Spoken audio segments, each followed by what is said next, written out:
Sipas rrjetit amerikan CNN, planet për një operacion të mundshëm ushtarak në Venezuelë janë tashmë në tavolinë dhe pse administrata e Shtëpisë së Bardhë nuk ka marrë ende një vendim përfundimtar, të zyrtarët e lartë amerikan kanë konfirmuar se sekretari i mbrojtjes Pete Hegseth ka udhëtuar zhvendosjen e auroplanbajtësës Gerald R. Ford, anija më e avancuar e flotës amerikane nga Europa drejt Karajibeve.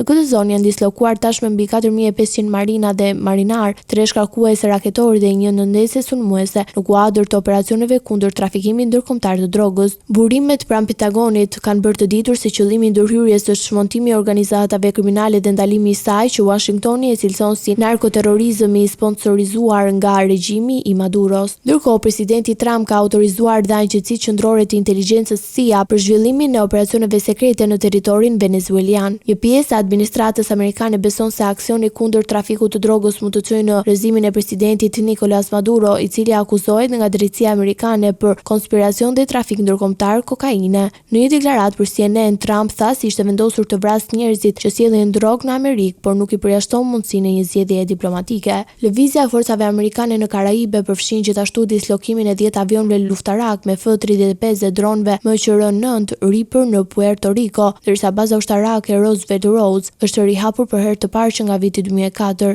Administrata amerikane pritet të marrë një vendim përfundimtar pas kthimit të presidentit Trump nga turi aziatik dhe takimeve të tij me liderët e Rusisë dhe Ukrainës.